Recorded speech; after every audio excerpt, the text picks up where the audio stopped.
Where'd the glasses go? Don't need them anymore, Luke. Why? I don't need them. You get LASIK? I did. That Oh, was did my you actually? surprise. Yeah. Yeah, I got it. I got it last Thursday. That's also why I look scruffy right now, because Yeah. I've been off for the week because we get like technically a week off.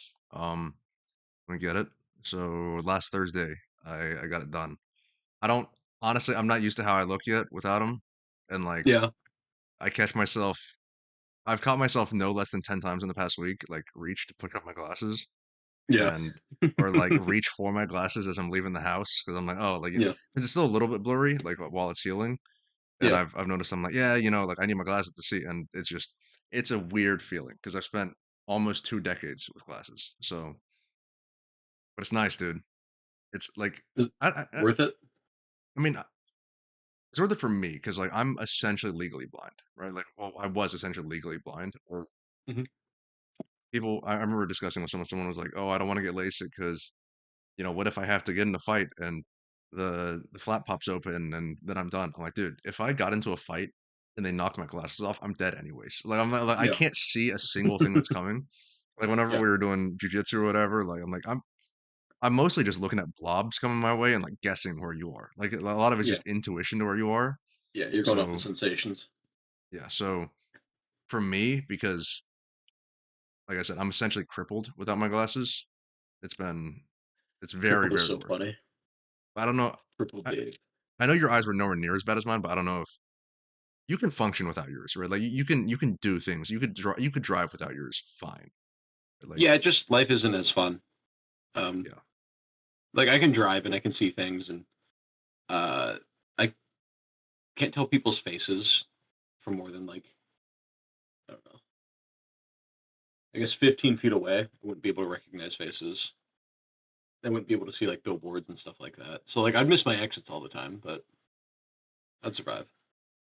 Yeah, I mean, for me, like 4 grand to not have to be reliant on the glass. Like I always have to have in every bag I ever pack, I have to have like a separate pair of glasses because like if mine break, I'm done for. Like if Yeah. I don't have those, like I can't do anything. So I mean, and honestly too, it's like okay, yeah, it's 4K. Does insurance cover any of that or no? nah, so they gave me like a military discount, and then like because I had insurance, they knocked off like 5% off of it, Okay. whatever. So like I still saved more than most people do. Like it's usually I think 45 or closer to 5. Um, Yeah, but like even if you like do it and assuming you get like glasses every year or contacts every year, those things run you like $150. So like in 30 years time you would spend the same amount of money taking care of your eyes as opposed to just not paying that anymore. yeah, for me, I didn't even realize how bad they were because like I for the longest time I hadn't gotten tested like uncorrected.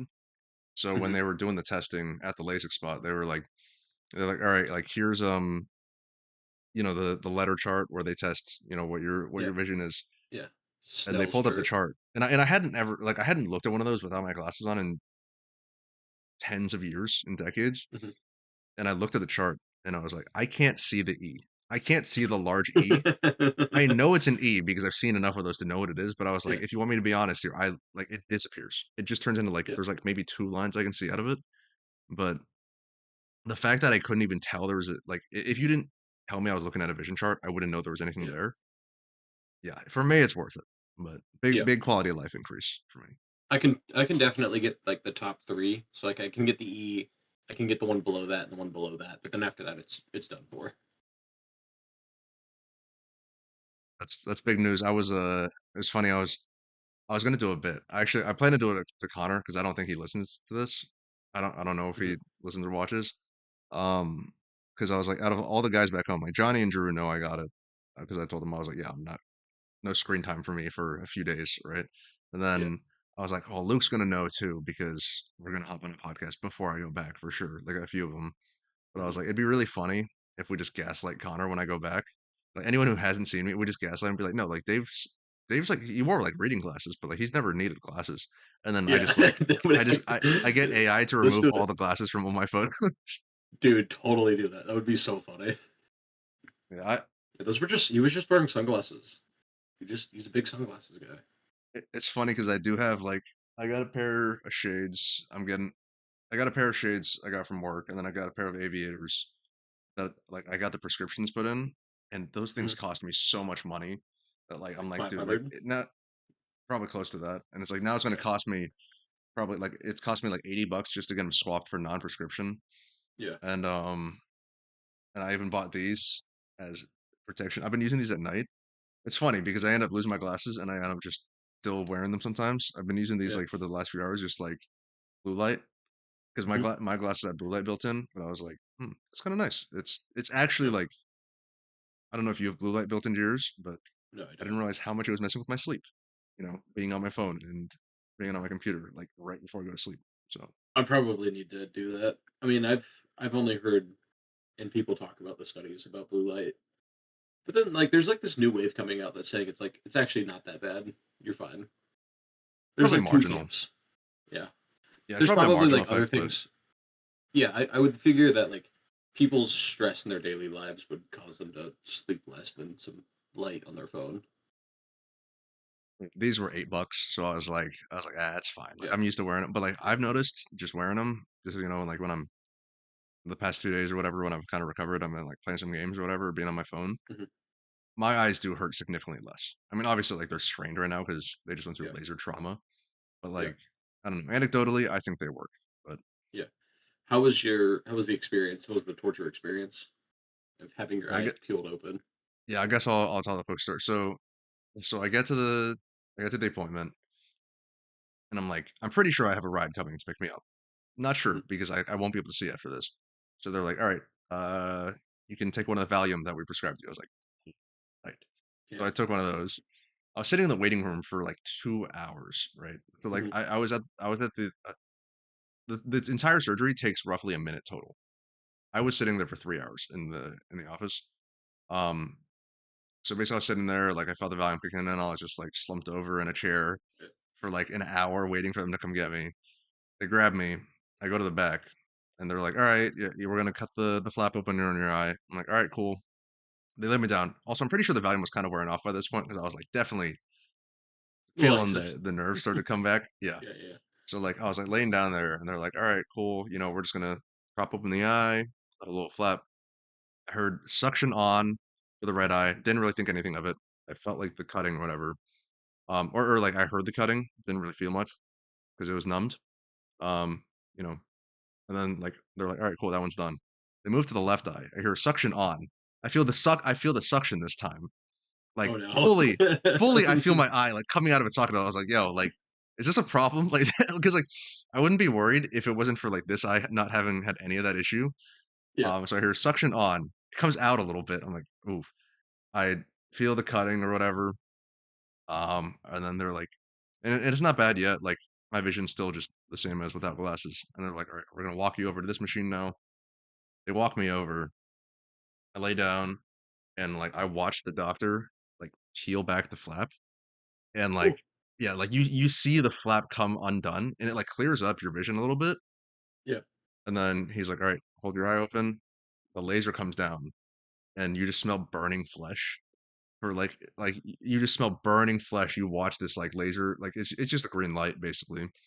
Yeah. Um, but then he finishes that eye, like wipes it down like wipes it down, puts some liquid in there, puts the flap back over, and it is the most HD I've ever seen anything.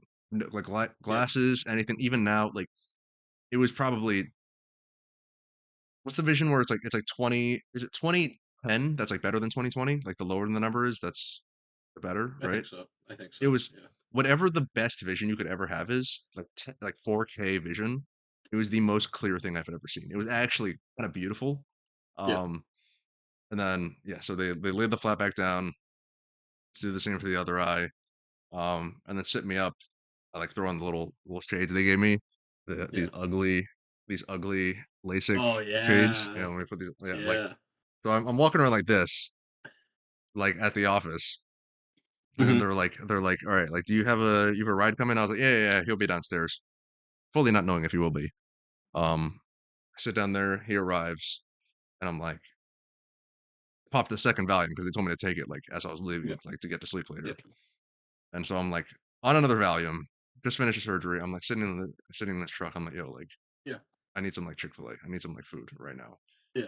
We were Yeah. over to the Chick-fil-A drive-through, and like the girl taking her order, she was like, I in my mind, I was speaking my order very clearly and Yeah. very verbosely to her from the Yeah. passenger seat. But like now that I look back, I was like just slumped over with sunglasses on, just being like, chicken club meal, and then like I was like, yeah, just a sandwich. Like that, it took probably 3 whole minutes for me to get my order in. Um, That's awesome. but yeah, it's been good. You know, got my medicinal eye drops, got some antibiotics, some There you go. steroidal stuff. Yeah. Been good. So the healing process is pretty much mostly complete. I'm getting back into the gym tomorrow. Tomorrow's gonna be my first day back since last Thursday. So, Ooh, so nice. So you had to take a complete week off the um, gym. they said like, oh, 2 or 3 days, and then you can get into light lifting, and then like a week, and you can get back into like heavy lifting. And I was like, I don't think what I do is really considered heavy lifting anymore. I don't do like I'm not doing like real compounds. I'm not like Yeah. doing anything below 8 reps or anything like that. I Mhm. was like, I don't know.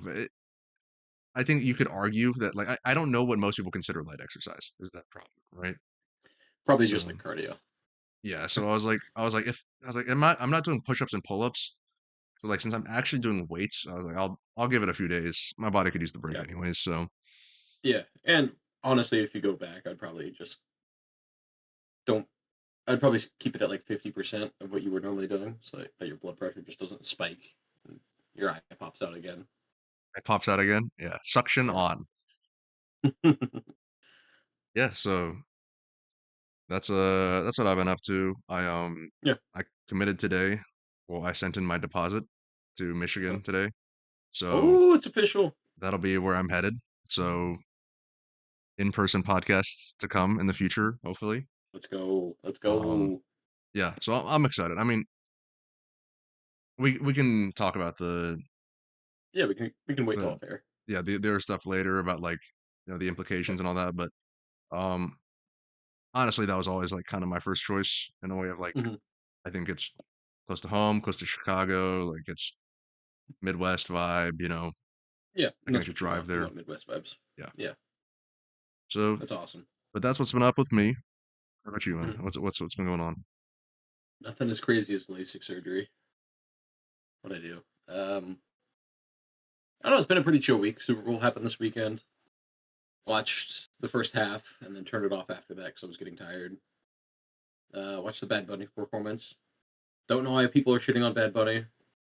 Uh, he's from Puerto Rico. He's more American than a lot of other performers. So shut up. And the performance was actually like really cool. It was very colorful. A lot of detail. I had no idea what was going on. It felt like a very like cool interpretive dance, but I had a good time. Yeah, Johnny did ask me. He's like, oh, like you guys gonna talk about the Bad Bunny thing? And I was like, well, I know Luke probably watched. I didn't watch Super Bowl. I Yeah, obviously heard about it just because like being on yeah, social media, you like hear about the things going on. yeah. And yeah, like on that point, I remember seeing this guy. He was like, there's like people's reactions to um oh, I can't remember the first band, but it was like 2006, I guess, whatever performers. They were like UK, and then you had Hmm. Coldplay, also UK. You had, Yeah. I want to say it was Rihanna, and she's from some South American country. Um, I'm not sure. Yeah, but then you got like a guy from Puerto Rico, like an actual US territory, and yeah, it's like the end of the world yeah. for some It's people. like okay, okay. What's going on here? What do you not like about this man? Is it because he's popular? Is it because he's the number one global artist right now? Is that why you See, don't it's like crazy him? because I don't have anything against him. I don't have anything against Yeah. like Latin music or anything. It's just never been my thing. So like Hmm. I've never heard any of his music, but I do know like I remember hearing like, oh, he's the number one artist. I was like, that's crazy because I feel like I was always on top of like the trends and stuff with music, but Hmm. that one just slipped me by, I guess. Yeah. I mean, and it's hard too. Like if he's only speaking Spanish the entire time and there's not much catering, like in you're not a Spanish speaker, why would you listen to the music? He does have a couple songs though that are just like good. Like even if you don't understand the lyrics, it's just kind of like you can just like bob your head and you're just like, okay, this is a good song. So there's a few Spanish songs like one of my buddies here, Despacito. he's really well Despacito, my buddy here, he's really into bailando. Oh, He I don't know who by that. That's his like go-to karaoke song, which is really funny because like at karaoke you usually try to sing songs that everyone can sing, Yeah, and it's just him just singing in Spanish. Like he actually yeah, knows how to speak Spanish, like kinda, but it still mhm, sounds like an American guy singing a Spanish song in a yeah, crowded American bar. yeah. Like so interesting song choice. But I understand the fascination, but I've never been into music that I don't. I like some Japanese stuff like J-pop I kind of like, but like it's even that's not like a go-to. Like oh, I listen to this daily because like if I Yeah, don't understand it, I'm like what? Not really my thing, you know. yeah. But What about like anime openings? yeah, like sometimes like once in a blue moon. It used to be more often, but like it'll be like once a month or twice a month. I'll be like, today in the gym, it's an anime opening day. Yeah, yeah, yeah, It's a once in a blue moon kind of thing for me. But yeah. I heard about Um. I don't know if you heard about the whole what was it, Turning Point halftime show they Oh did. yeah, yeah. I Something thought it about was silly. I something don't about know. It's viewbots and kissing a fish wow. and my truck. Well, like even if that's true, it's just so goofy that that was even done. Like it's just like, oh, pity party. The artist that you don't know and don't like for some reason is playing a song about is playing for the Super Bowl. I mean, these are like the same people complaining about this year's Super Bowl and went to go watch that are the same people that have not known anybody for the past 10 years that have performed. Like, what's new? What's changed? Yeah, and this is the first time they have to have their own halftime show. You're going to Or tell me that 70-year-old grandpa over here knew what Kendrick Lamar was saying last year? yeah, No shot. yeah. No, he was bopping to Not Like Us, but as soon as it got to any Spanish, no, no, Yeah, we're yeah, not here for that. yeah. I think it's just kind of like, it's just very weird. Uh, just accept the thing for what it is. I don't know. It just feels kind of like weird and cowardly. It's it's just one of those things where like, I mean, this has been a thing for 10 plus years now, so it's nothing new. I'm not saying anything new, but like, Mhm, it's just that everything has to be like a hill to die on now. It's like everything mhm. has to be a political statement. Everything has to be a look at what the left is doing, look at what the right is doing, and Yeah, it's just obnoxious. I just yeah. Just escape. Go full monkey mode. I mean, Yeah, I don't.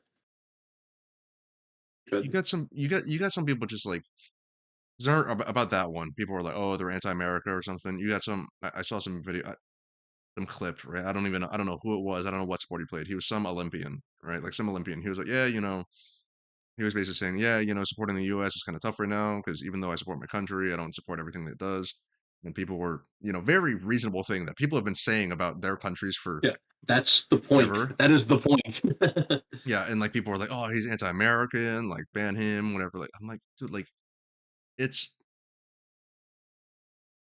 yeah, it really is one of those things where it's like it feels like there's some. I mean, we've known this, but the people on these streams are really the dumbest people, like that right? Like Mhm. it's the worst and the dumbest people you know. And it's Yeah, pretty obnoxious, but yeah. I mean, you just get stuck in the echo chamber, and then uh, everybody outside of your echo chamber is the enemy. So I don't know. Maybe I'm in my own echo chamber. I'm in the echo chamber of right in the middle, slightly left leaning. I think everybody's crazy. I think these days it's hard. I mean, yeah, I'm sure I'm in somewhat of an echo chamber too. Like my algorithm, I'm sure is feeding me the minority of people who agree with me, right? Like Hmm. the centrists who are like everyone's crazy. World's going downhill. Our government's Hmm. crazy, like all that. But Hmm. I don't know. Like it's an echo chamber to an extent because I don't get like the people on the extremes. But also, like, I don't really care to have the people on the extremes. That's not Yeah, something I really desire. I've been on a Twitter detox recently. My algorithm is just showing me every single extreme ever, and I'm just getting tired of it. The bots are invading my account. Can't imagine how bad Twitter is because like I only have Instagram, and my Yeah, half my Instagram algorithm that shows me that political stuff is just yeah, screenshots of Twitter. So like yeah. I imagine from the source itself, it's so much worse just scrolling down a single post or whatever it is. You get a little bit more nuance. I think the stuff that translates over to Instagram is more like extreme stuff. Like I still get like my my cat videos, my dog videos, and stuff like that. But like, it's becoming less and less that, and more just like bots yelling at each other about bot things. Everything is just Russian bots. I mean, we've talked about the whole that internet theory, all that, like, Yeah, but yeah. It I remains think, true. yeah, I mean, I think most rational people are realizing too, like that it's, the bots, the AI, the just how the algorithm functions, how the Mhm. different media companies are trying to sway your perception by like changing your algorithm. Like, I think everyone knows, but I don't know. It's one of those things where you still, even though I like you said about the echo chamber, I think people are on the same page as me, like Mhm. generally. But also, it's one of those things where it's like I still can't say the things I think or the things that I've heard because I'm still worried that like I am in an echo chamber of just very fringe crazy people still. Like maybe my Yeah, group is the fringe crazy people. Like, the people who are not saying I believe this, right? But like I'll see like a theory.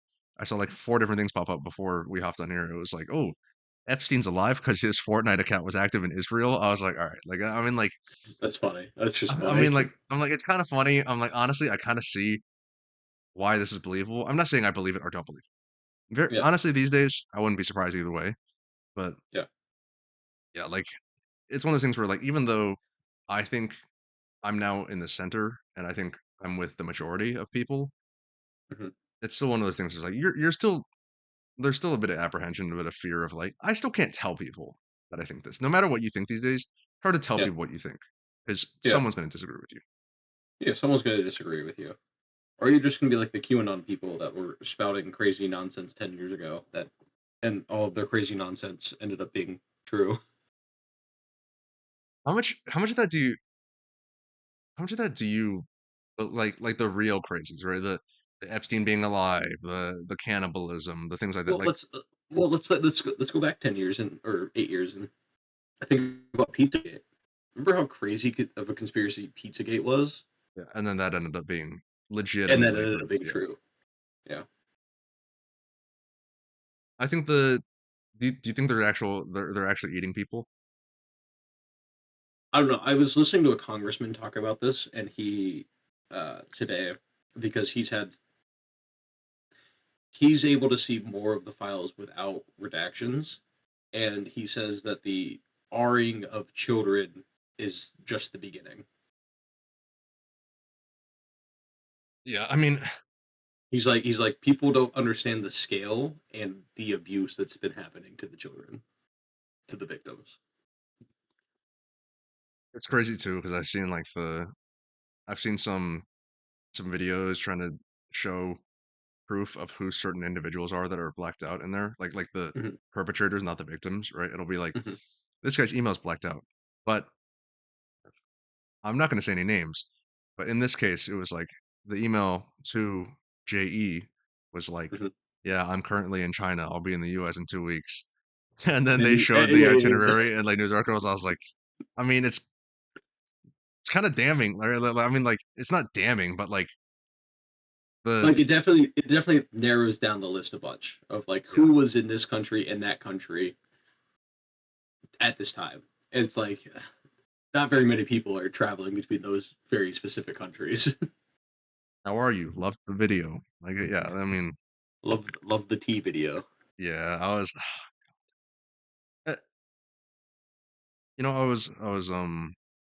I mean, we've been talking about this too. Like, we brought this up last time, but like, I don't know. It seems like one of those things where it's like everyone agree. I think every single person, especially every single rational person, agrees that something needs to be done. Right? Yeah. Like, something needs to be done. But like at the same time, it's like, who's gonna do it? Like, I'm not gonna do it, man. I'm Well, it not. has to be the DOJ. DOJ has to do it. They have the names. They have everything that they need to prosecute people, or at least at the very least interrogate them under oath, or do some more sort of formal investigation. They've got the power to do it. They have all the information. They just need to do it. Don't know why they're not.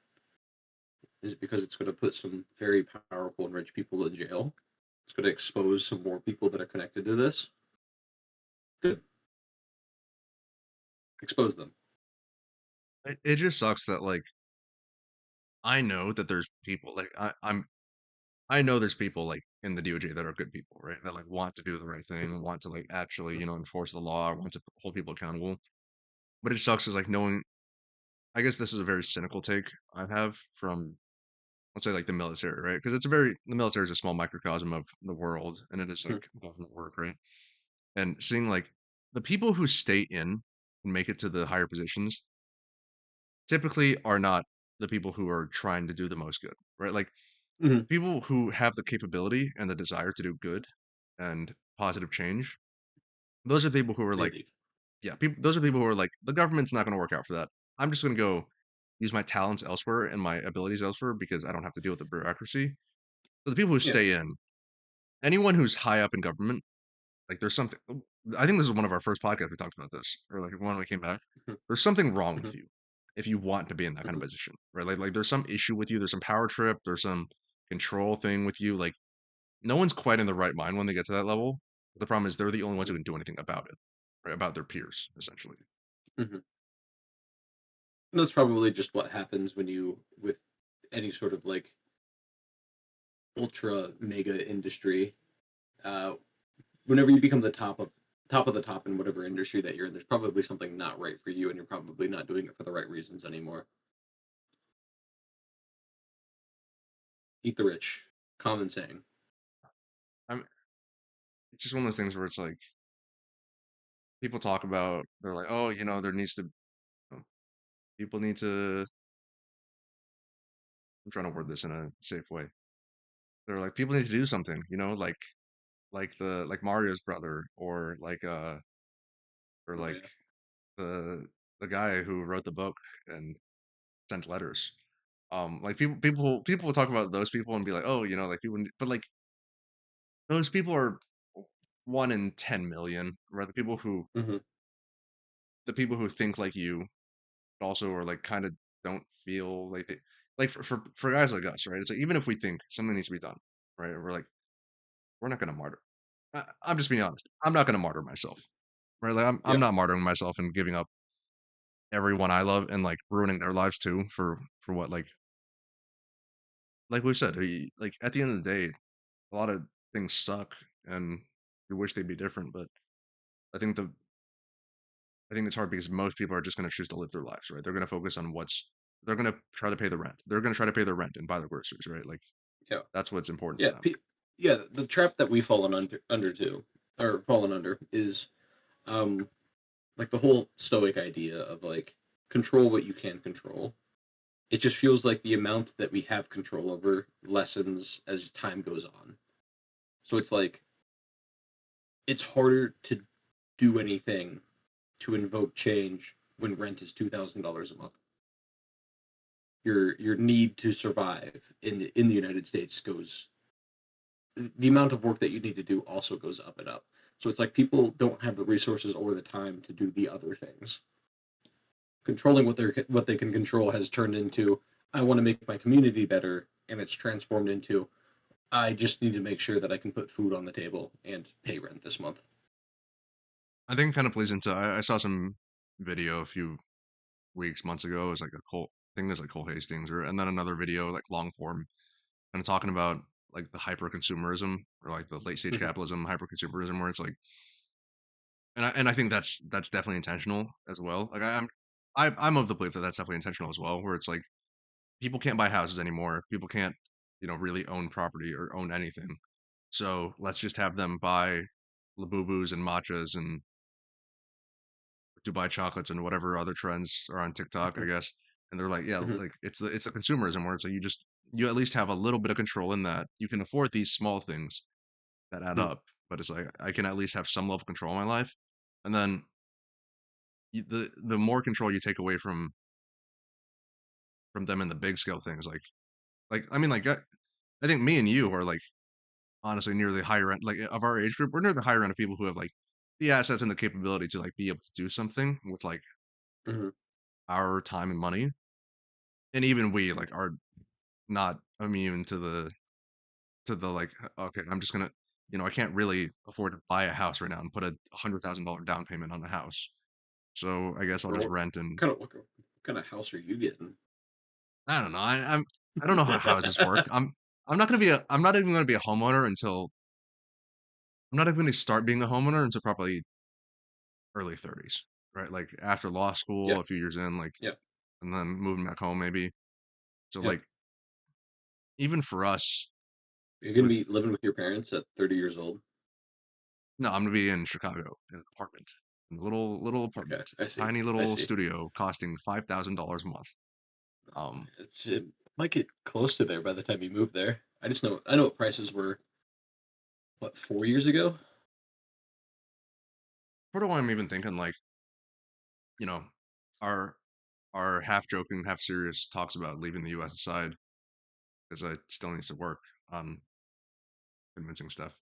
Um, but like I've even been thinking about the past few weeks, like, and obviously these are all fleeting thoughts, right? Like none of this is actually plans; it's just fleeting thoughts. But I've even thought about like, you know, maybe I take a $50,000 pay cut a year to live in Indiana, so like I can actually start owning a house or like start like doing that. Like it just feels like the trade-offs you have to do these days are so much higher, right? Because I'm not going to buy a house in Chicago.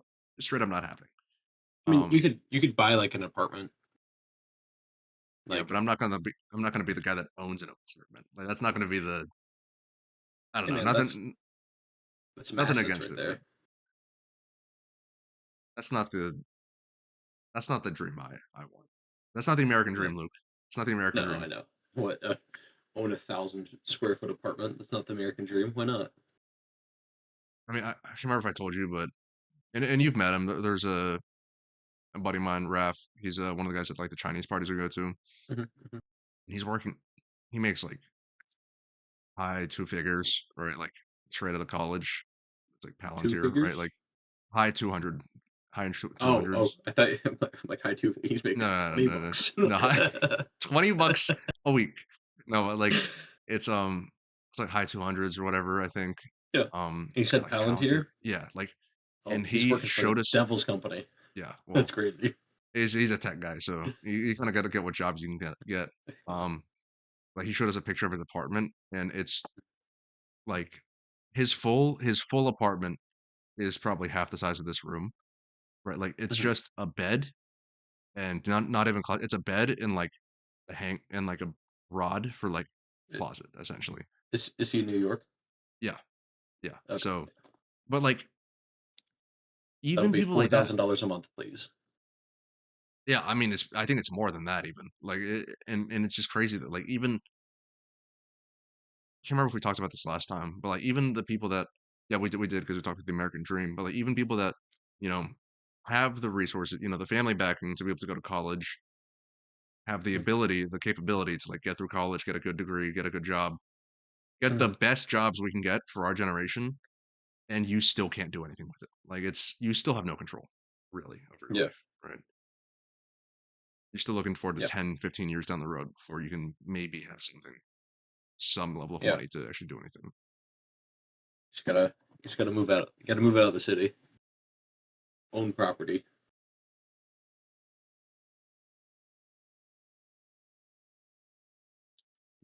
Dave's stripping. For those on audio only, Dave is just stripped. He's now completely naked. Completely nude. It's hot. It's hot. It's the nudist podcast now. But yeah, that's our depressing take, I guess. So I feel Yeah, like the the problem is depressing take is own nothing and enjoy it. That's the American dream. Own nothing and enjoy it. I was thinking as we were going into that, I was like as we are bringing up the JE stuff and like the American dream dying and all that. I was Yeah. like, we've kind of beat this horse to death, but at the same time, I'm like, it's just such a prevalent part of society right now. Like, it's so big a part of. I mean, it is like the second part, like consumerism and all that. That is our Mhm, lives, right? That's our mhm, generation's experience. That's our Great War, right? Like, so like mhm, it's hard not to talk about it, and it's hard not to bring it up because it seeps into everything about us mhm. and our experience. I was like, I mean, it's kind of like when we were talking about AI and all that for the longest time. It's like there's a reason that every podcast bro talks about the same stuff. It's because like that's what's going on. You know, like that's Yeah, that's the struggle of Gen Z. The struggle of the Gen Z is like we were told about an American dream that once existed, and it no longer exists, and we weren't told that, so our expectations aren't lining up with reality, and we're kind of just like in this no man's land of like, what do we do? Even people with good jobs are struggling. I just get Tyler Durden's speech playing on repeat in my head. Like we have no Great War, we have no Great Depression. Yeah, I'm like, we're pissed. We're yeah, pissed. yeah. Yeah, Is what it is though. We'll be okay. yeah, we'll get through it. Our dream is different. Our dream is no longer to afford a house and buy a house. It's the daily challenge of, can I pay my rent this month? I'd like to And, think it'll and be different. good. I'd, Yeah. I'd like to think it'll be different when we get older, but you know, by the time we're 40 and 50 and people in our generation able to, be in office, the health is gonna, they're gonna make enough health increases to where Congress is gonna live till 150. You know, Mitch McConnell's going to be um, literally mummified, standing at a He's podium. gonna he's gonna be the supreme leader standing at 200 years old. Did you see? Speaking of like medical stuff, and this will be like one of the few political things I'll still bring up. I saw some posts, and like this is also me not knowing how real this is. But it was like as soon Mhm. as the U.S. left the World Health Organization, there were like 20 different posts about different medical breakthroughs around the world. Like, It's crazy. The government that privatizes healthcare, as soon as they leave the organization, the Worldwide Health Organization, um, a bunch of new cures to things that haven't been curable get dropped. Crazy. do you believe like all that? Like, do you actually believe like U.S. was suppressing it? Like, it's like I mean, I don't. I'm so conspiracy brained right now, where it's just like I don't want to believe it, but I don't know. I'm not against it. I'm not against the idea. I saw like it was It like is weird. three or four different cancer treatments, like a dementia treatment, like all this. A lot of them, though, because I was scrolling through on Twitter. A lot of them are like rat studies, so they're like clinical trials. So like nothing that's safe for human use yet, or noticing the long term effects. Um, but if you can improve somebody's lifespan, let's say there are side effects where instead of dying in 2 years, you die in 10 years. That's a coin I would flip. I would take that. I would take that bet. Or if it's like, hey, you can't use your lower body anymore, but you don't have dementia. Like, Yeah, yeah. okay, Sign yeah, me up. like I would rather have my brain than my legs, yeah, I don't know. Yeah, and then you like you can said, get robo legs. Yeah, I don't know. I hope it's not true. I hope the United States wasn't just suppressing a bunch of like awesome medical knowledge that could have been used to save hundreds of thousands, if not millions, of people, and and their suffering. Um, but it was just very convenient. Apparently, there was also like I don't know, there was like some sort of conference that was happening around that same time too, and like a bunch of medical knowledge was typically just gets spurted out like that. But I've never seen it to that extent before. But I'm no expert. I don't know. Maybe it was just Twitter. Twitter was twittering. crazy that like, I mean, I think the normal people in other countries Mhm. see like the normal people in America, like they're like, okay, like most of you guys are like us. You guys are normal people. You're stuck in a bad spot. You got bad things going on, right? So I don't think it's like a perception of Americans as a whole, but like it's just crazy. Like within the past 2 years, that like, I mean, America's never been the good guy in everyone's eyes. There's plenty of people who don't see that America's the good guy, but like America's very much the bad guy in pretty much everyone's eyes now. Which like oh god, that I miss when at least the perception was just that America's dumb and then Americans are dumb and fat. But now it's Yeah, like Americans are dumb, fat, and evil. I'm like, oh god, damn it, dude. the Like what? the ultimate trio. Like The ultimate trio. Yeah, but it's like it's not even Americans. It's the government. Dumb and fat probably remains to the citizens. It's probably still true. Then we rope the government in there and all of their evil antics that they're up to. I just don't know. I don't know what's going to happen, Dave. We just need to move away. I've got an idea. Hmm? We buy an island. Oh, oh, that's the discussion we're on now, huh? Yeah, I think we just buy the island and pay off pay off the local leaders to not bother us, and then we can do whatever we want. Already got my buddy Derek was already telling me. He was like, yeah, he was doing the calculations on like, Japan's got all these abandoned houses, right? I'm gonna buy an abandoned. He's like, once I'm gonna work in law, and then I'm gonna buy like abandoned houses, and I can make this much. He's like, and then in 10 years, I'm gonna own 8 abandoned houses in Japan. I'm like, dude, like, you're welcome to do all that. I'm not gonna take the risk and everything, but I'm like, in 10 years, I will be hitting you up. I probably will be hitting you up. Hey man, Yeah. how much you want Hey for man. that? Hey man. I'll give you twice what you paid for that abandoned house. I mean,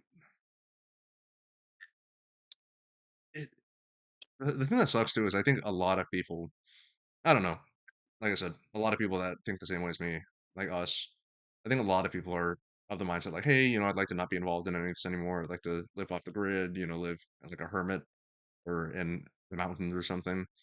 Yeah. But like the fact that we just can't and we have to live in the cities, we have to be herded like cattle, we have to Yeah. abide by. Everybody has to go to their fake jobs. The fake jobs that move numbers around. Move imaginary fake numbers that gets printed by the government. We have to move those numbers around to make the company look good. Feels like it's every job So these days, huh? there's there's so many fake jobs. There's so many jobs where like I ask them what they do and they explain it to me and I'm just like, oh, so you just don't do anything. You just like move stuff around. I'm a consultant. Oh, great, you're telling people how to move stuff around. Even better, you're not even doing any of the moving. Yeah, I think like you got like, all the data analysts, you got financial, you got consultant. I mean, like, honestly, I bet like the vast majority of jobs Hmm. from business school majors, fake jobs. Fake jobs. Oh, 100%. I guess that's also It's why we also very got so much crap for being business majors. But yeah, yeah, that's fair. I mean, like, yeah, a lot of the stuff that you learn in business school is very like low entry stuff that you will probably forget about, and then whatever job that you go to will just teach you how to do the things that you need to do. and the things that you need to do are still just moving numbers around, fake numbers around. Yeah, that was the only class K201 that I had in business school where I felt like I learned something. I learned how to be like somewhat proficient at Excel, I always so I could joke around move the with fake people. I'm numbers like, around. I always joke around with people. I'm like, the only things I learned how to do in business school is Excel and like how to give a better presentation than most people. Like I can give a better Yeah, presentation than most people. I can do that. yeah, And I can and the worst part is I'm not even good at Excel anymore. Like I was really good back in college.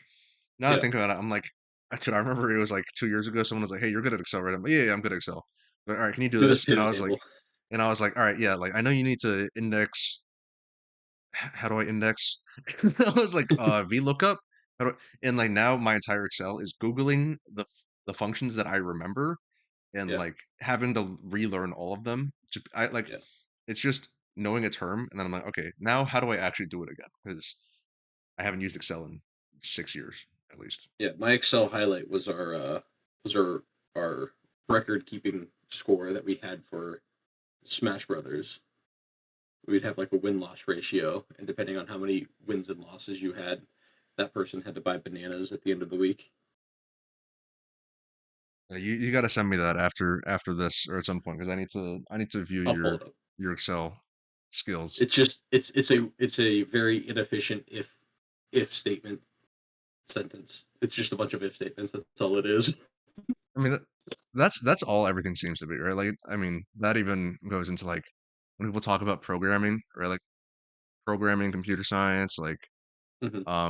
game design, anything. People are like, if you actually look at the code people make, it's like Yeah, one thing you put the wrong thing anywhere, and the entire thing falls apart. Like these yeah, are all such poorly written. I mean, poorly written, but like that's how I'd write it too, right? Like however you did it, I'm sure I would just find a more inefficient way to do it myself now.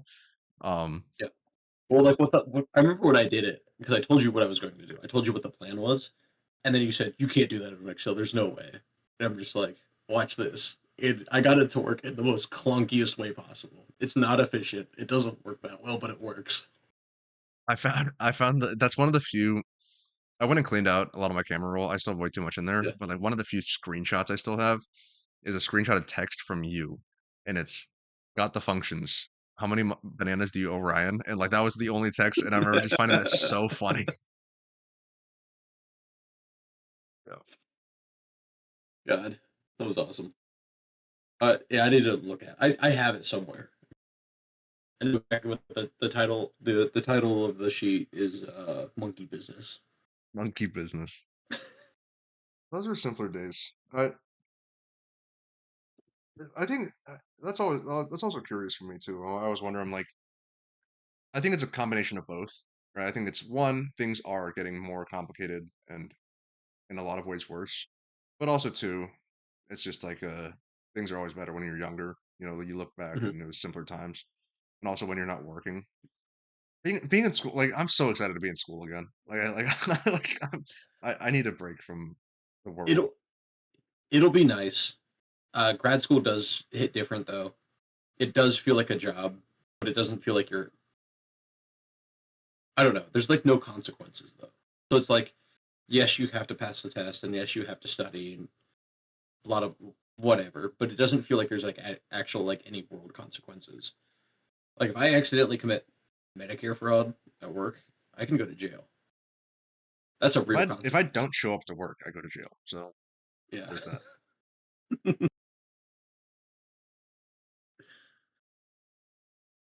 But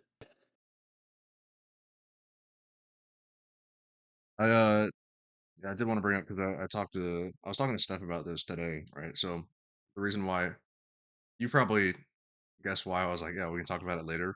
One, because I think it's too early to talk about it. Two, because I was like, if any admissions people are listening, I don't want them to have heard this part of it, right? sure, Because like sure. I did just commit to Michigan, and I'm very happy about that. They're listening. I legitimately am very happy about that. Like they were always, Yeah. you know, my top choice. But so I was talking about, so I got denied from Harvard after the interview. Um, What? yeah, so I got denied today, and I was talking to Steph about it. She was like, "Are you sure you're okay?" I'm like, "No, like truly, I am okay." Right? Like Yeah. I honestly, like I told you, I wanted to go to Michigan in the first place. Like I was like, I kind of Yeah. hoped I wouldn't get into the other one, so I could just go to the one I wanted to. Yeah. Um, but How does it feel to be the victim of a hate crime? yeah, thanks affirmative action. But like I, what I will say is I was like the only annoying thing, the only thing that even remotely like kind of annoys me is one like I would have rather them just not have given me the interview, right? Like obviously, like hey, Yeah. like why would you if you because I thought the interview went well. I'm like if it was a fringe chance of getting in anyways, don't even give me the interview, right? Like come on, Yeah. like just Yeah. that should be. I think they should be vetting like whether you're sane. That should all be all an interview is. Yeah. Um, but two, I was like part of the annoyance is that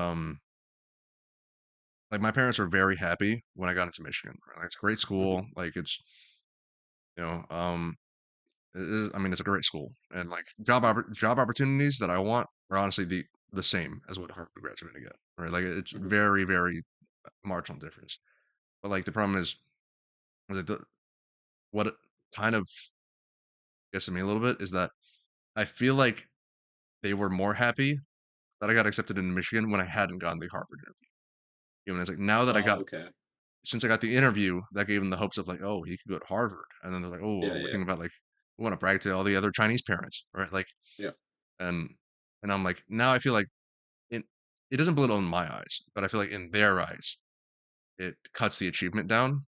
Yeah. And just because I almost got in, which I don't Yeah. think I did, but and like I know they're not disappointed in me, but I feel like now it's like Yeah. that's just an added disappointment to them, and it's Then more just like, I wonder, and I wonder what it was because it's like I know how you interview. You interview pretty well.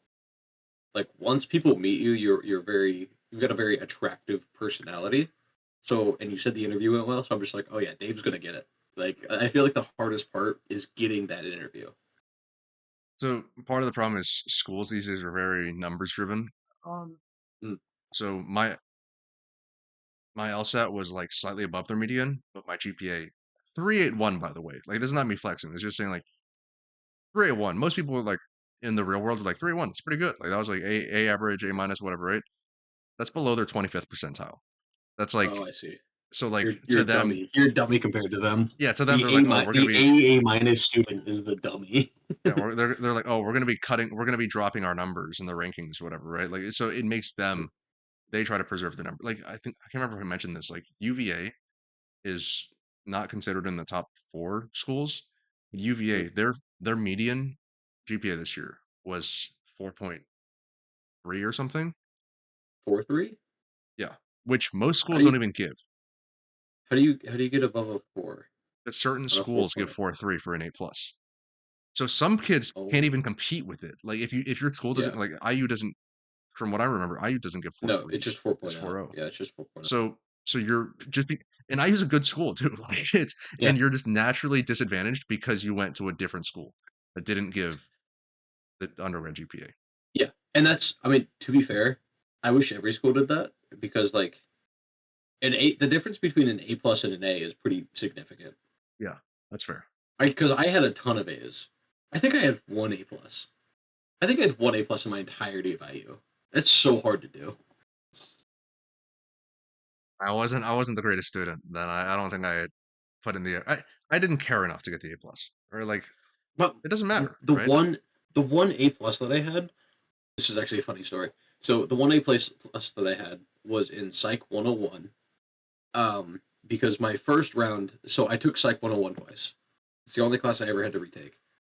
My Psych 101 that I took in when I first started college, I didn't read the syllabus, and I didn't realize there was like a date. Well, maybe I did, and I just didn't do the math right. Anyways, I didn't show up to any of the classes after like the third week because like I aced the first test, I aced all the quizzes that came out, and I'm just like, oh yeah, it's just easy material. I'll look over PowerPoint slides for like 20 minutes. I don't want to have to like sit in class because it's like a 50-minute walk to class. So I won't do it. I'll just pass the test, read the material, and move on. But because there was an attendance policy, that counted for like 25% of the grade. You can do the math there. It's not great. I'm sitting at a solid 75% for the class. I had a little bit higher than that. It's like a 78, but not good for grad school, so I did retake it.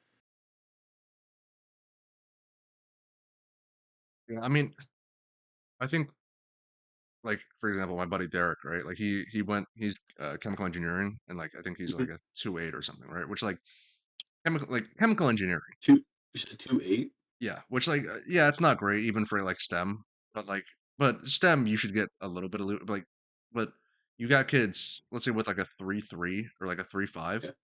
from an engineering, like a chemical engineering degree, and you Mm-hmm. don't stand a chance even against like a kid with a poli sci 4.0 at like a different school, Mm-hmm. right? So like you Mm-hmm. it is and also you got guys that are 10 years out of undergrad with masters, but they only care about your undergrad GPA, which Yeah. is wild. But anyways, that aside, the law school admissions process is not something that most people care to listen about. It's not what this podcast is Yeah. about. But Yeah. yeah, I mean, this podcast is just about our lives yeah, and what we find true. interesting. It's And about the this is your PT life. world and currently the law school admissions world and LASIK. That's all you guys get to listen to. That's it. Um, That's all this podcast is. It's all LASIK. It's all LASIK now. but yeah, I think it's just I think, and I'm lucky too, right? Like I think I'm of the I don't have to deal with a lot of like the heavier parental and familial expectations that a lot of people do. Like I Mm-hmm. know there's plenty of people out there, um, for example, like not naming any names, but there's I know an Indian Navy SEAL, right? Navy SEAL, by the way, right? Which is like one of the best things you could have on a resume. Um, Mm-hmm. you know, he went to a essentially let's say the equivalent of Notre Dame, right? In a big Mm-hmm. city. The equivalent of Notre Dame for undergrad. Um, and very good school, right? Like did very well and all that. Smart guy. And his parents at first were like disappointed that he became a Navy SEAL. And like now he told me he because you know we're like we're good friends, we chat or whatever, and he was like yeah, you know, like um you know, they end up coming around. They're actually very proud now. You know, everyone kind of same thing when I started lifting, that everyone was like, oh, like don't be like Dave, he's a meathead, like doesn't do school. And then they Mhm. realized that like I actually did well in school and also I was fit.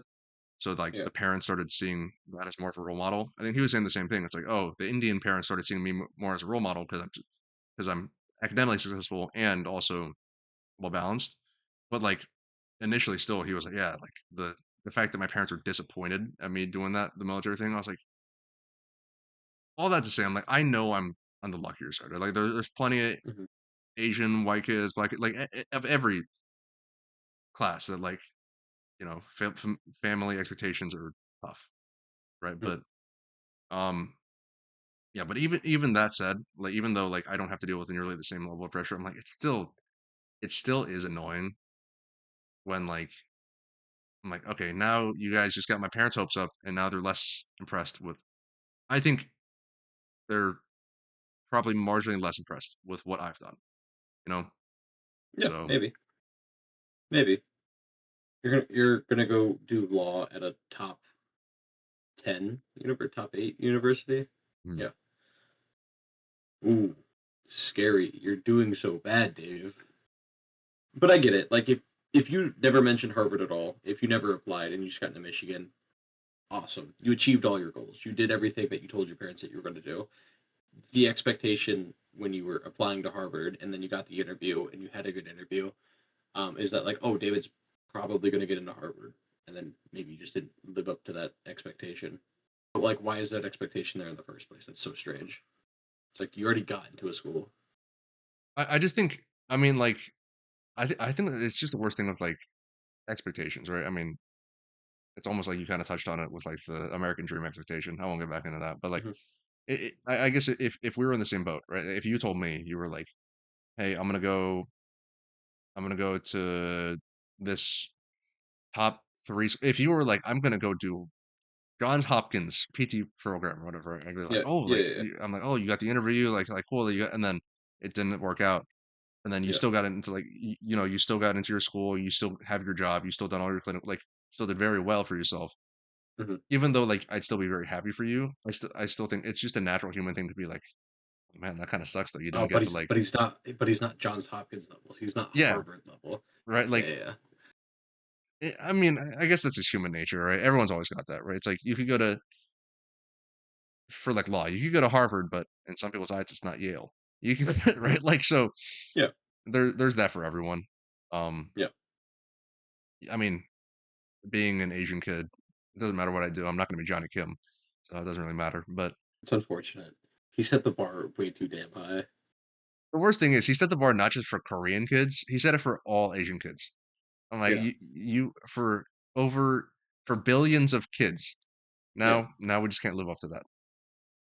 For reference, this individual is a astronaut.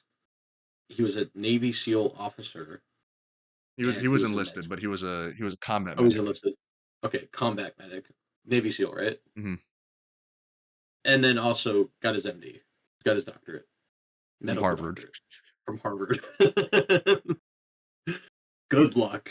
Yeah, yeah. NASA, Harvard doctor. Also, he's a pilot. He's also a Navy pilot now. He's not a Navy SEAL. He's a Navy pilot. I'm like, so like, I'm imagining like okay, like an RPG skill tree. He's got a couple things maxed out. What do you think he's kind of lacking in? So like he's got like fitness maxed, he's got intelligence maxed, for sure. What are some things that he's just like struggling with? Do you think he's I, got low charisma?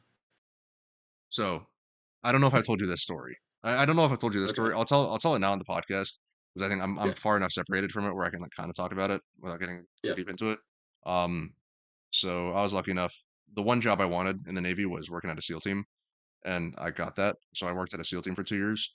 Um, and the one of the more senior enlisted guys, he's also a combat vet, been in 20 plus years, completely fused to Hmm. spine because like he's been that long. Um, Yeah. he was telling us a story on deployment. He went through buds with Jonny Kim, right? So he's like good friends. Okay. He's like got him on his phone, like he's got him in his Yeah. contacts, all that. and he Yeah. told Okay. us Cool. he was talking to us about Jonny Kim. He was like, "Yeah, you guys know Jonny Kim, right?" We're like, "Yeah, like everyone knows who Jonny Kim is, right? Like not just Navy, but everyone knows who Jonny Kim is."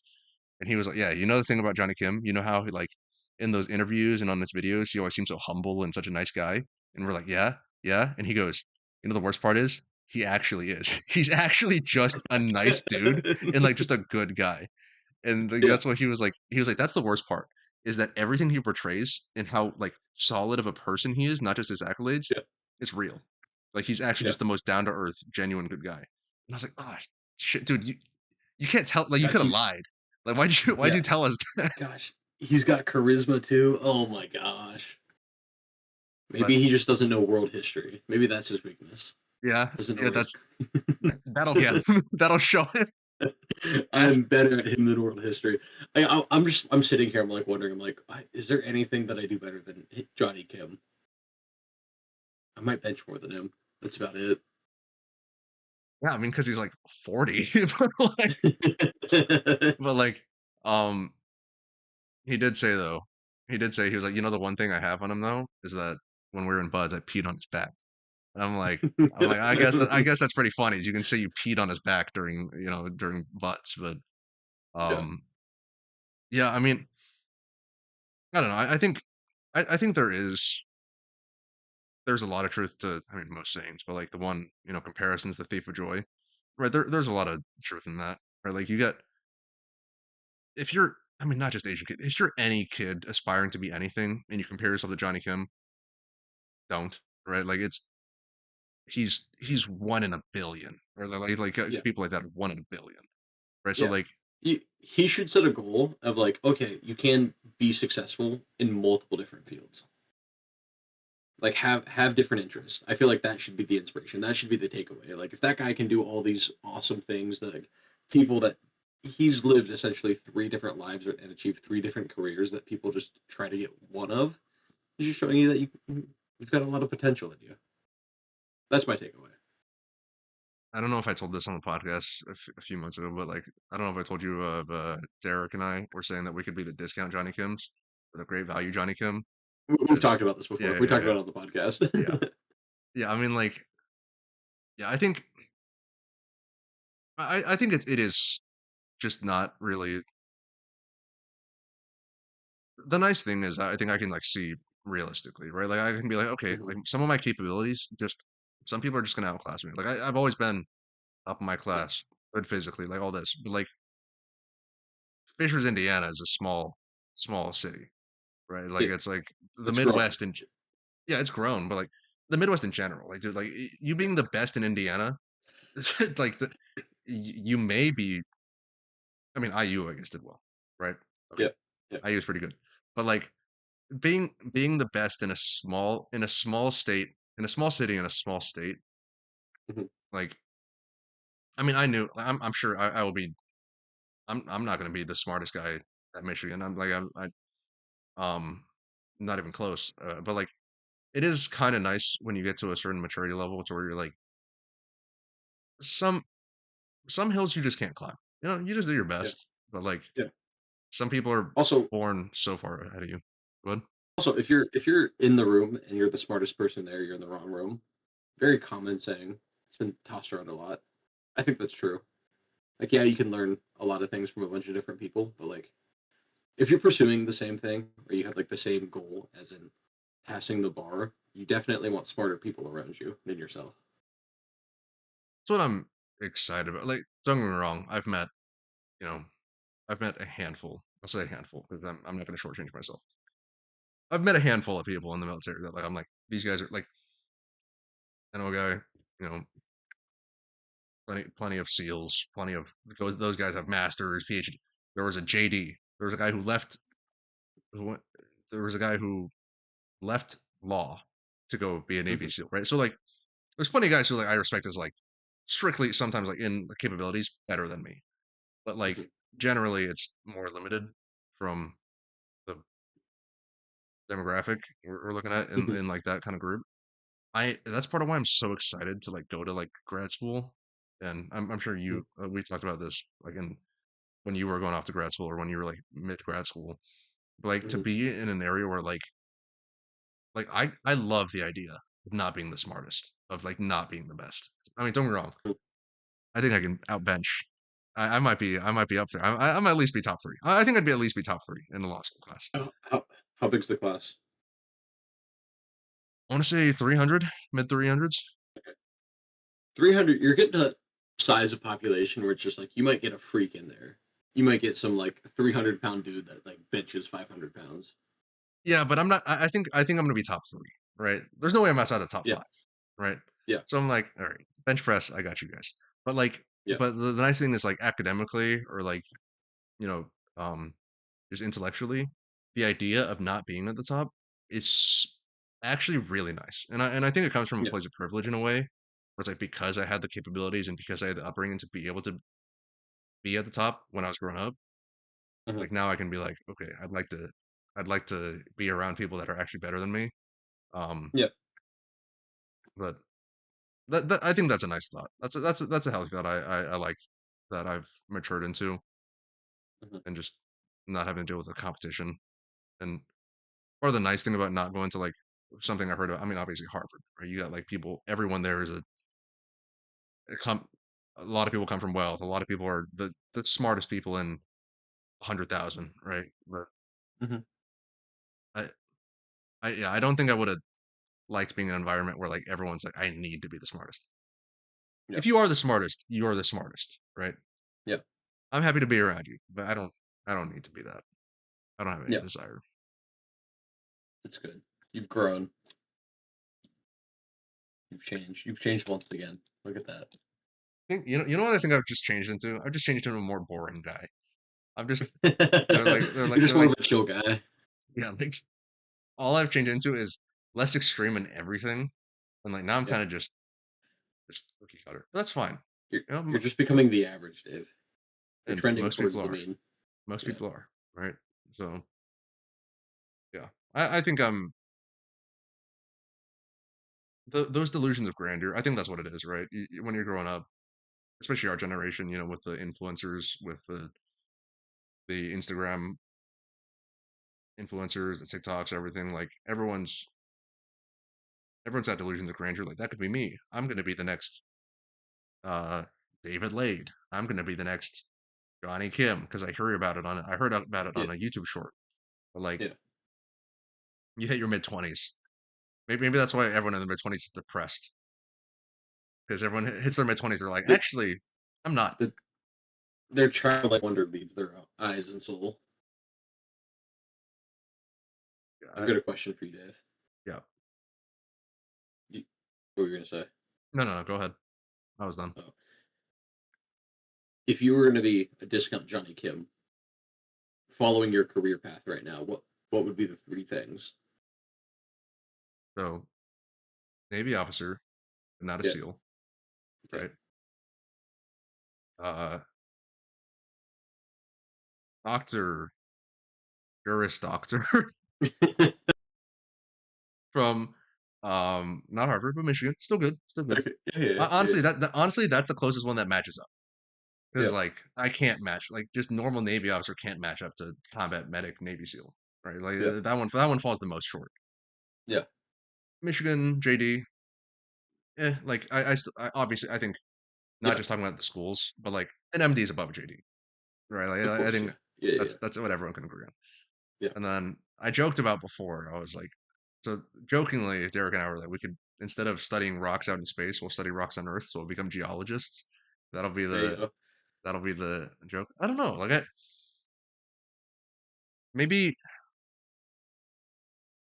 I mean maybe opening up a gym would be the dream, right? Because you got I Would don't know, that I'm trying take to find.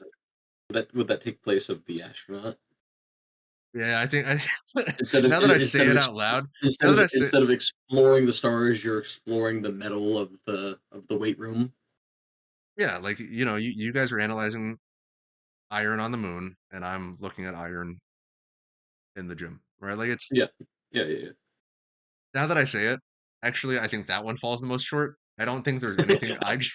because I was like Navy officer and Navy SEAL. I was like that's so far away, but I was like owning You a were still gym. employed. You were still employed by the Navy. You received checks from the Navy. Same Yeah, thing. there's a similarity to it. There Yeah, is essentially zero corollary to owning a gym and yeah. I'm on the moon. I'm flying a mission to Mars. What about you? What's your? I mean, because you've got essentially a doctorate, so I think that's pretty matching Yeah, you that's can the match that there. corollary, Both healthcare. They're healthcare too, so those kind of right? So you're closer. You're closer. MD school is harder than PT school, and I definitely didn't go to a Harvard level school. But we're close. We're medical and doctorates. Yeah, very similar. Um, I'm gonna become a part-time firefighter. Kind of. It's not necessarily military, but it's kind of tactical. You know, I you mean, can kind of squeeze it's. that one out. I think you could say first responder, like has a correlate. First responder has a corollary to To medic, yeah, yeah yeah. It's a medic. I guess you could be an yeah. EMT, but that I kind of could be an sucks. I've EMT. heard. First responder jobs just kind of suck in the U.S. But I would go to like a chill department that only goes on like 2 to 3 runs a day compared to like the 12 to 15 that other departments have to go on. I'll just do like a nice 2 to 3 in my 24-hour shift. Um, and then similar to you, you said you're gonna be like a geologist. I would just become a professional like road tripper instead of traveling the stars. I'm just traveling across the continent. A little car, just zoom around.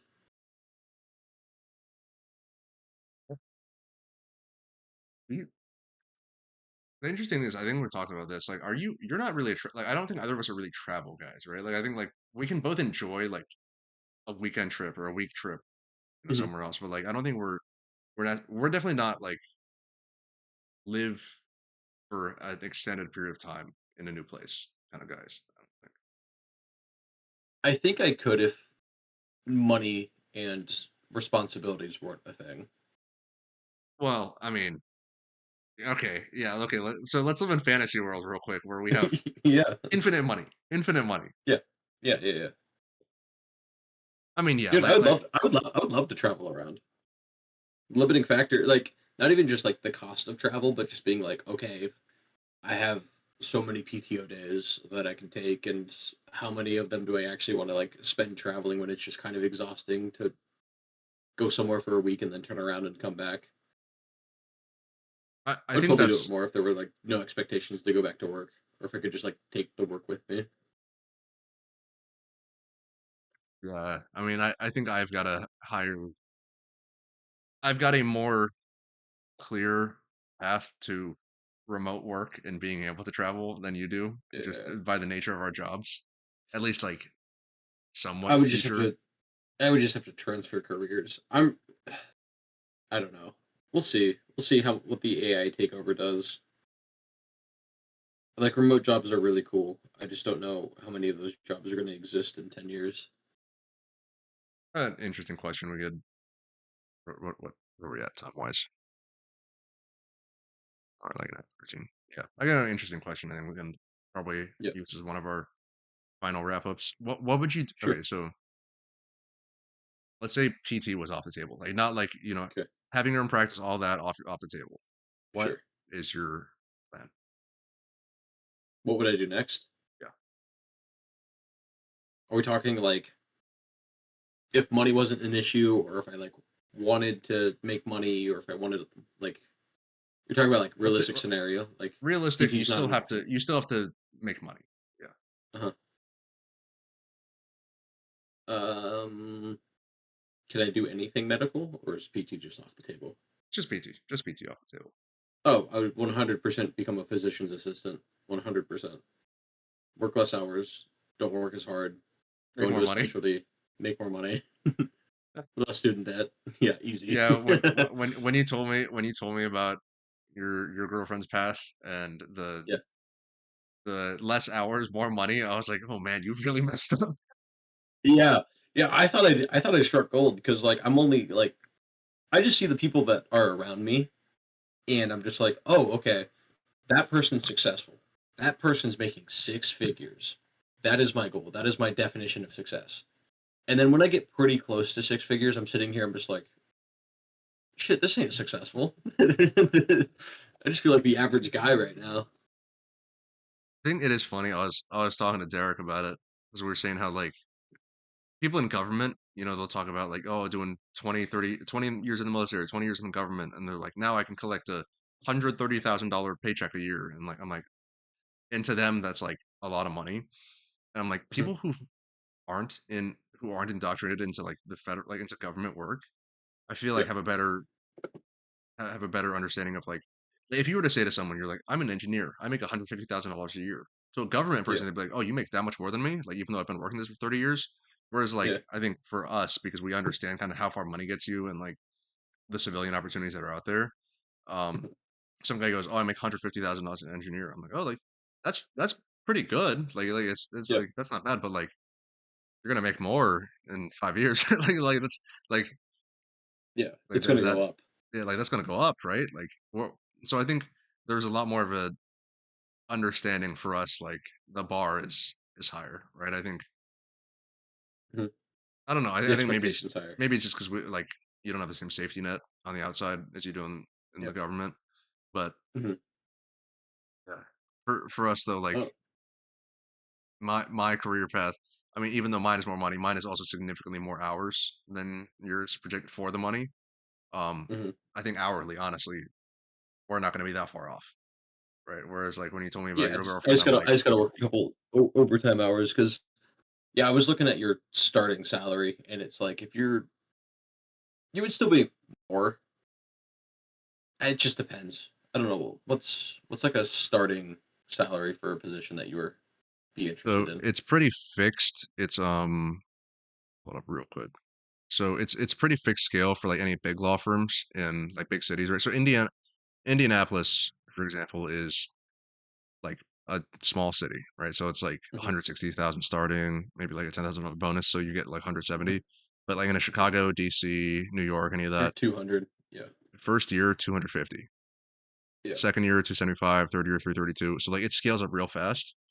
But yep, also like I know already, and if, honestly, if a big law firm is listening to this 3 years from now, all right, you got me, you caught me.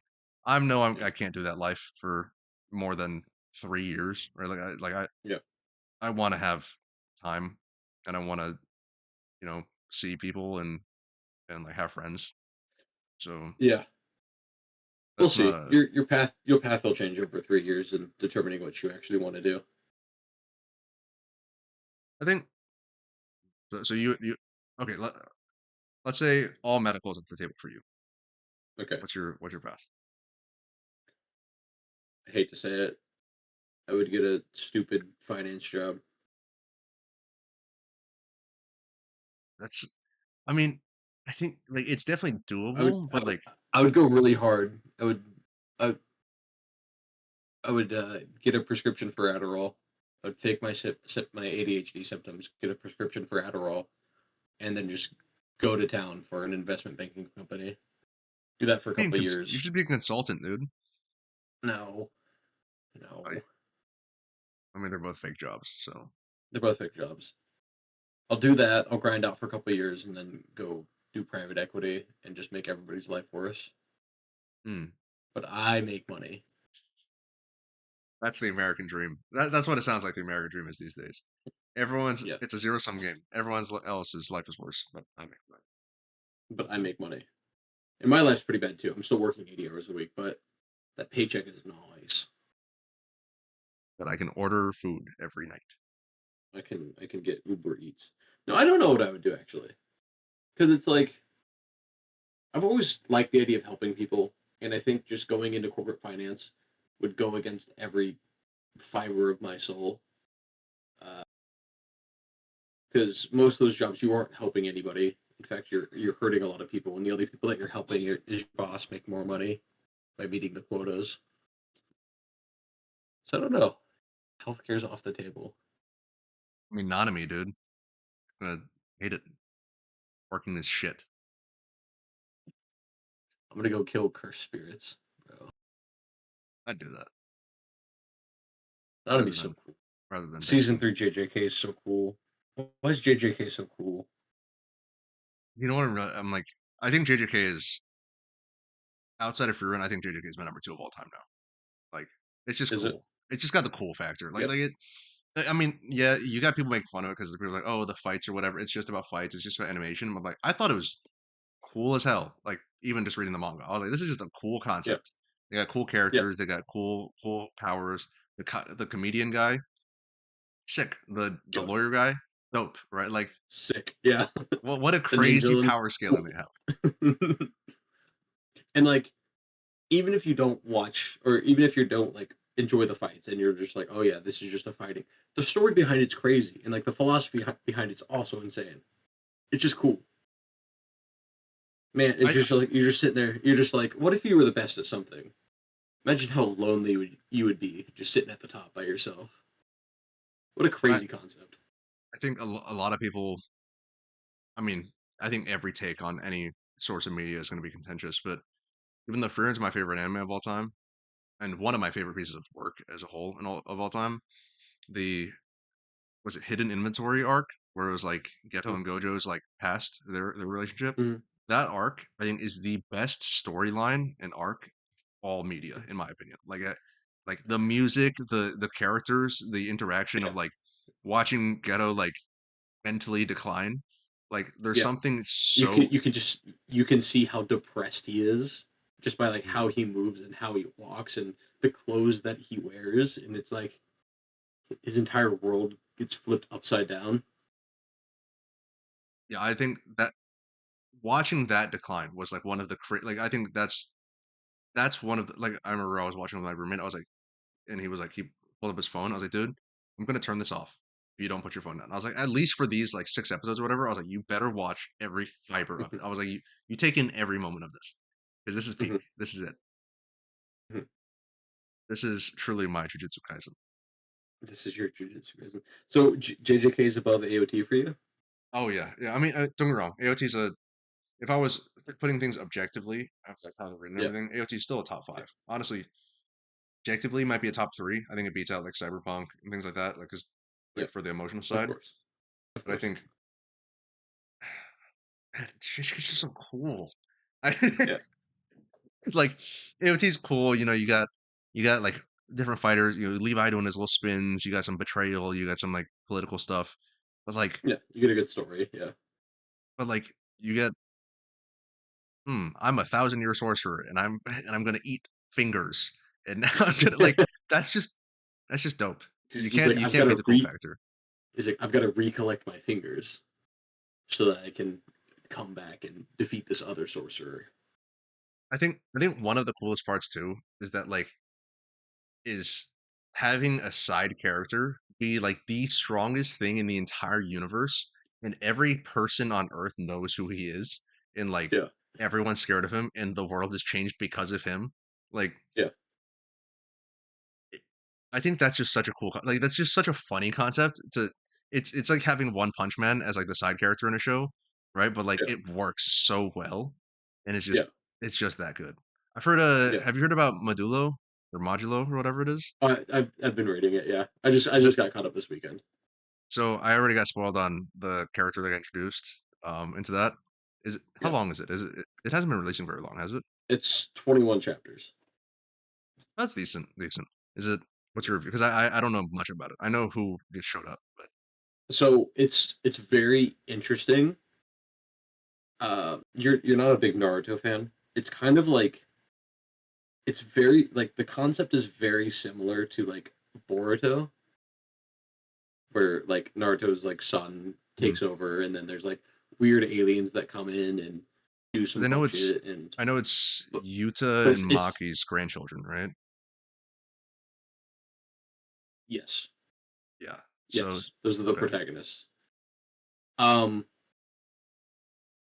if they keep it short, it'll be perfect.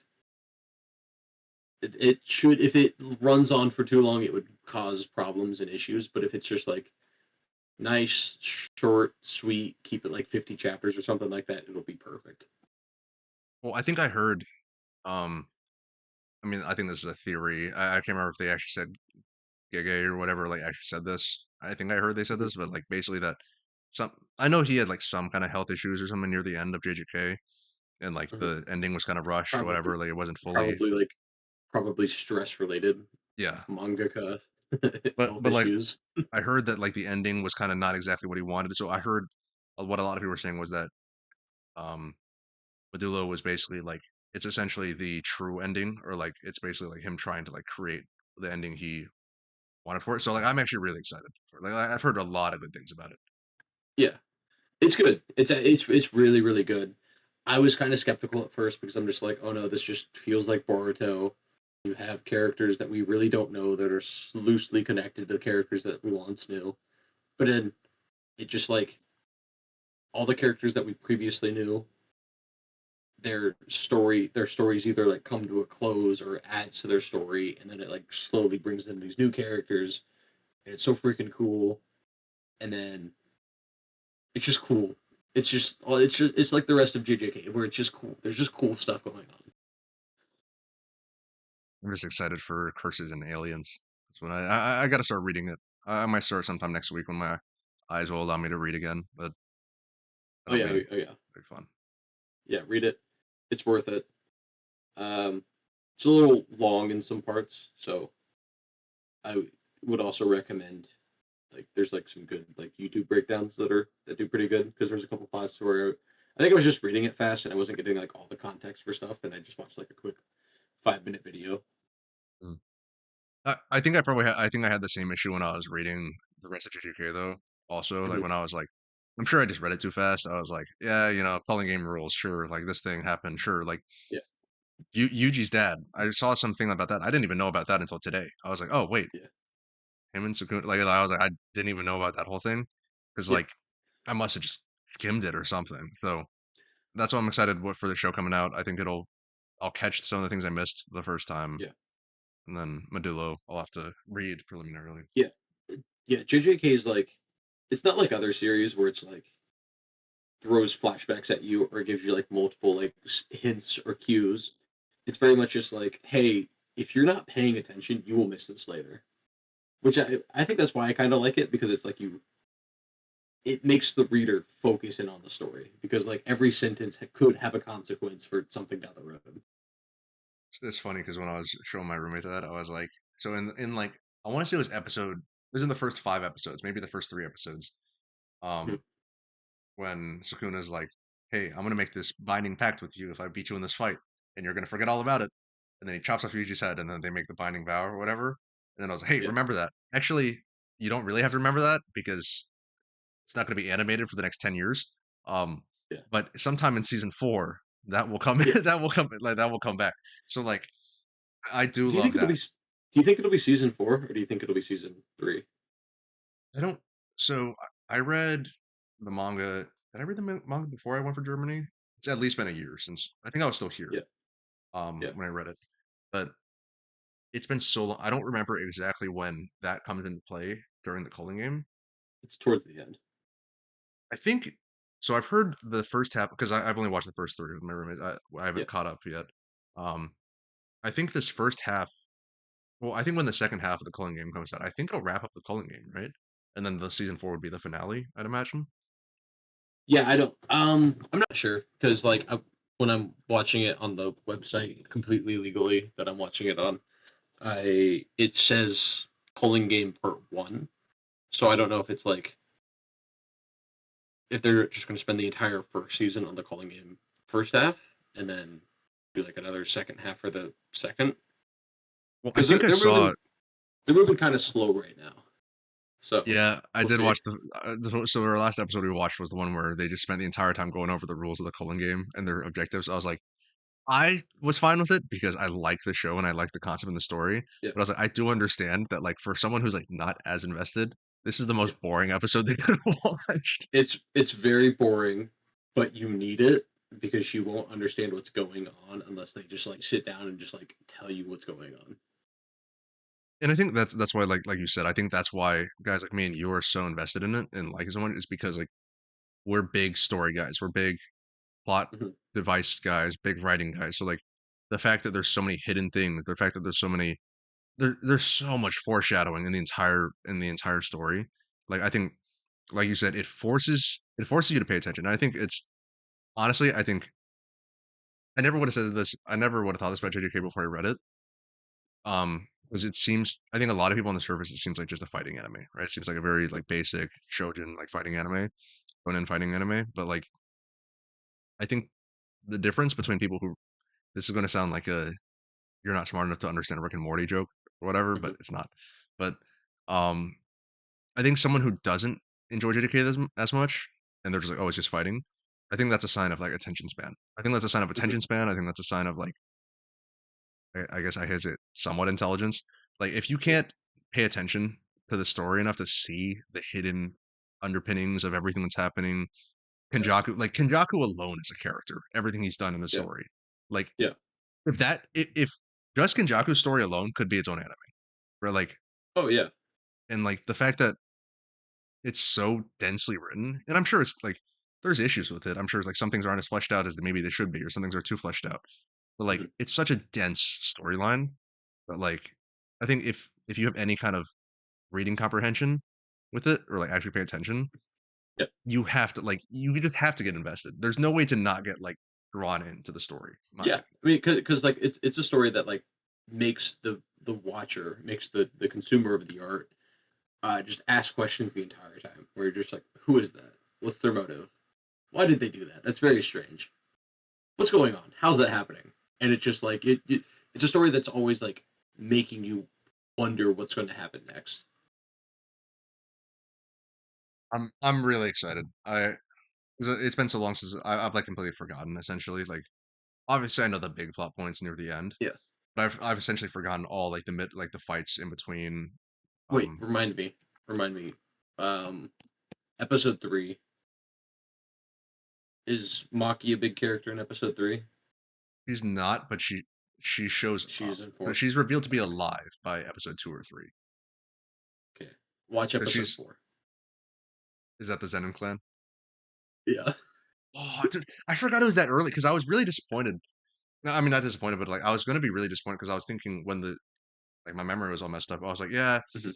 the Maki stuff was probably near the middle of the or the end of the Culling game. That probably won't be released in this new season. Yeah. And then I saw the memes about it and I saw the clips. I was Yeah. like, there's no way it was that Yeah. soon, right? Like, but like Yep.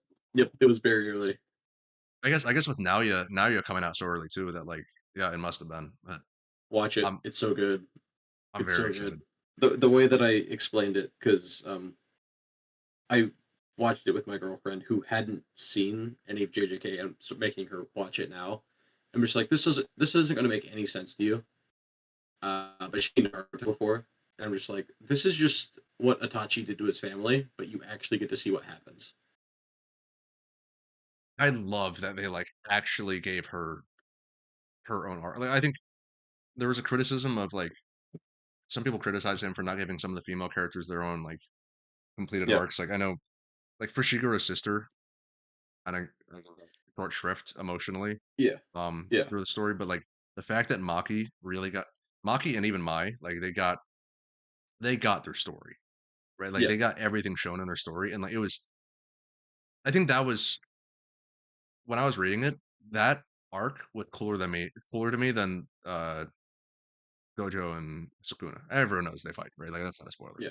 Like Yeah. Yeah. that arc was probably the coolest one in the Culling game for me, just because like Hmm. showing her and her sister, showing like their relationship, showing the the Toji similarities. I was like, oh my god, this is so good. This is Yeah. incredible. And it like fits in because like not only is Maki like a recurrent like secondary cast member, but in the movie she's like the second protagonist. She's so important in the first movie. Mhm. Yeah, And they just build and build and build and then it wraps up there. And then it doesn't end there. Like she's still in the story afterwards. very excited. Watch that. That'll be my I homework for this week, I think. I I have to wrap up. Yep. I was Yep. going to say that's a good point to end. Yeah. Yep. So, Um yeah. Thank you for to our audience for listening to us ramble about JJK. numerous things. Epstein files, JJK, the American dream and how it doesn't exist anymore. I think we've talked about that like 20 times, but it's in our daily lives. So thank you guys for watching. We'll catch you guys next time. Later.